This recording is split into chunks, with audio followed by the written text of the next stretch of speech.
Hi there, and welcome back to this video where we're going to be talking about a really rather sad question that gets asked by students really far more than it should. And that is, am I too stupid to get into college?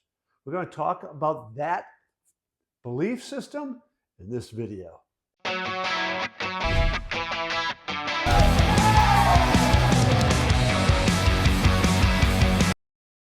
All right, this is a tough topic, right? Am I too stupid to get into college? There's several things behind that. We want to be talking about those. That is one, is the root of that. Where does that come from, right? How's that kind of take root? We want to be looking at that. We want to be looking at the emotions that are behind that. We want to look at the complete mindset that plays into that. We want to understand how we then begin to change, shift, and let that go. All of those things we'll be talking about in this video.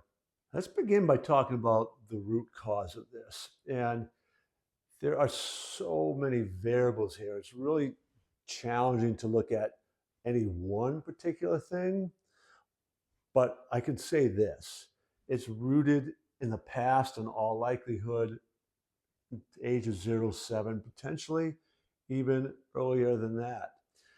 Without going into all the depths of that, what we are looking for are things that happen early on where a child began to take what they experienced and related that to this idea of being dumb. So it could be something they experienced by hearing something. Maybe they hear some kids say that about them. Maybe they just had this internal like comparison thing going on for whatever reason it was wired in, but they kept looking at other people getting better grades than they. So they equate that as being dumb. Whatever it is, we want to begin looking at the child's history, early on in the history, to try to figure out what it was, what were those experiences, what were they hearing, what were they seeing, what emotionally was going on that equated some result that they got to being dumb or stupid. Because that's that root cause that we're going to need to try to deal with. And again, it, in all likelihood, is connected early on.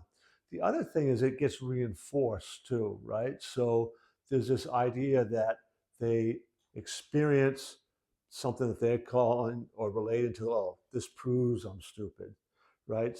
And then that another experience, and oh, this proves it again, right? So they're having these experiences that they now attach to that label that they've given themselves.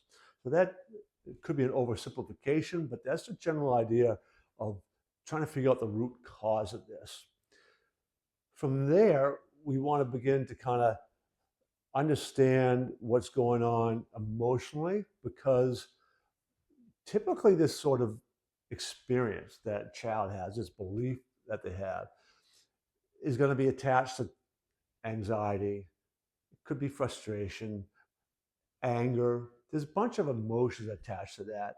And certainly if you are a child who's got this voice going in your head, this belief that you're stupid, when you are putting into a situation where you feel that most, then anxiety inevitably tends to rise up. And when you are experiencing anxiety, when you're in that emotion of the stress of anxiety, it impacts your ability to actually think clearly. Your hippocampus is uh, influenced by that negative thinking. So you don't perform as well, and you get caught in that cycle. So it becomes real important to try to understand these emotions that are happening. And I'm really big on trying to get adults, kids, to understand how they're doing that. What's going on in the brain that's actually creating that anxiety? Because if you really stop to think about this, right, you can probably imagine something in your mind that is going to cause you to be anxious because you're imagining something that doesn't, like, it's uncomfortable, really uncomfortable. If you were to do that, like, wouldn't want that to have happened. So your body begins to react to that message you're sending it through what you are imagining. Okay. Once we understand that, Then we can begin to try to interrupt that pattern and create new patterns. But it's really important to understand what those emotions are that you're feeling, then try to figure out how you're going about creating that, right? What are those triggers that are going on?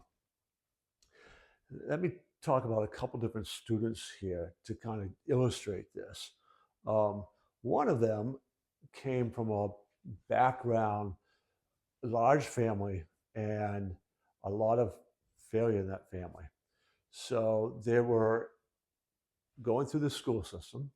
There were 8 kids, and then some of those 8 children of this one mom, some of those kids began to have kids who were coming through the school system as well.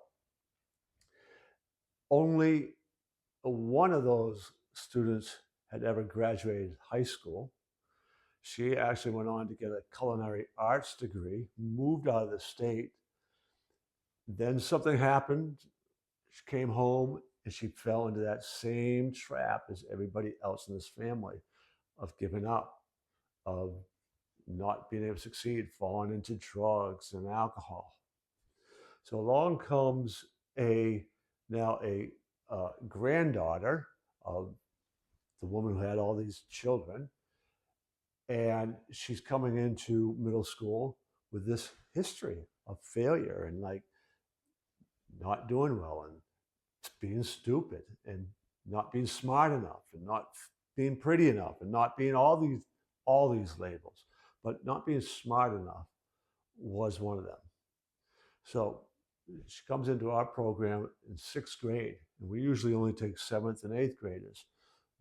But again, there's a long history in this family, in this school system.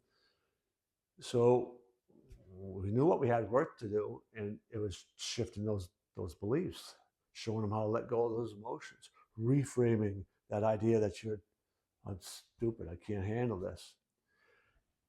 With repeated interventions enough, she began to turn things around, showing her how to manage the emotions, began to do better because she's not caught up in all that anxiety and stuff around that.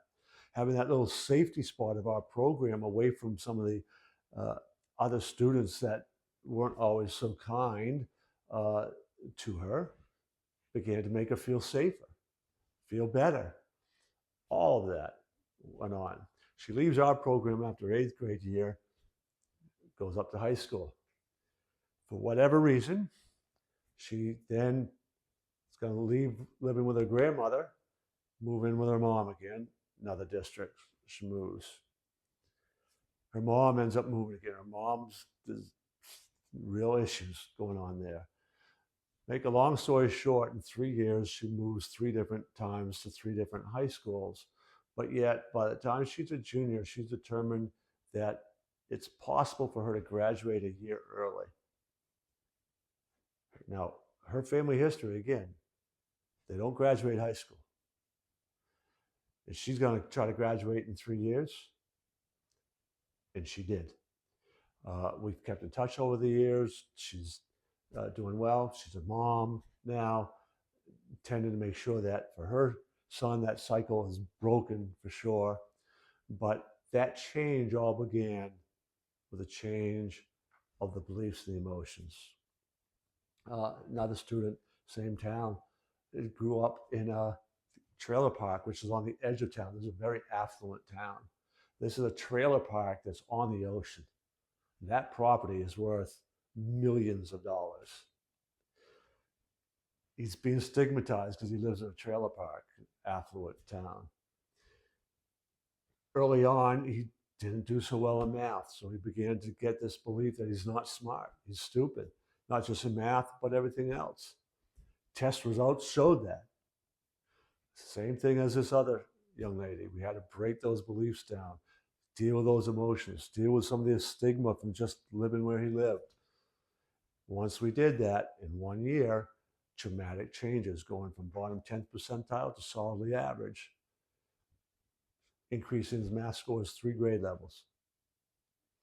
Now, when he was in high school, that trailer park was sold. Finally, he had to find another place to live. Even with that transition and those emotions that can come from all that. He had totally switched gears. He's also competing in track and field and has actually been connected now to some student athletes. So that transition didn't matter, right? He had switched his beliefs about, I'm too stupid, didn't believe that anymore. And he switched some of his other beliefs about how he couldn't fit in so that he fit in now. So that transition, that major life transition, didn't phase him at all.